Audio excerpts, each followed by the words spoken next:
Every business we can imagine as an equation. Every business has its own resources, such as cash, inventory, equipment. All of them we call assets, resources owned by the business. Let me explain you another definition of an asset, published by the Conceptual Framework for Financial Reporting issued by the International Accounting Standard Board, which says that it is an economic resource which is controlled by the entity. It's not required to be an owner of an asset, as we said at the first definition. It means controlling is enough to recognize an asset, even if ownership of the asset belongs to someone else.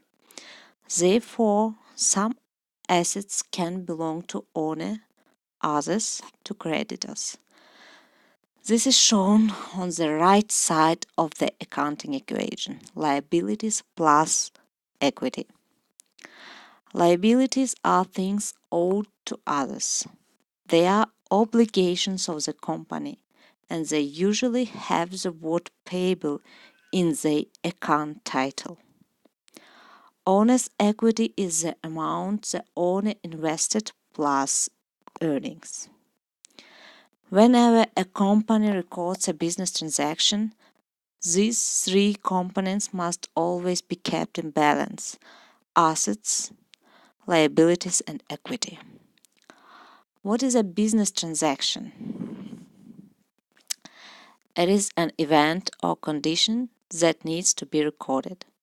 There are 4 types of business transactions that make influence to these 3 components.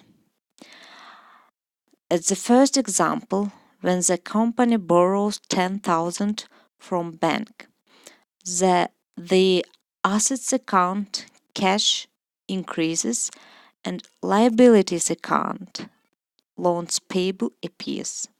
Both sides of the accounting equation are increased. If the company repays 3,000, cash account and loans payable account will decrease. Changes are happen at the both sides of the equation, but with a minus sign. At the third example, when the company purchased inventory for 5,000 in cash, the company has gained inventory while losing cash. This transaction involves 2 asset accounts, and changes are happen only on the left side of the equation. If the company accrues an interest of 500, liability account interest payable increases for 500. Interest is an expense, so it reduces company's profit by 500. Here retained earnings account goes down for 500. Changes are happen on the right side of the equation, but the equation is still in balance. All transactions must follow this general rule. Assets are equal to liabilities plus equity. If the accounting equation is not balanced, you know that something has gone wrong and it needs to make some necessary changes.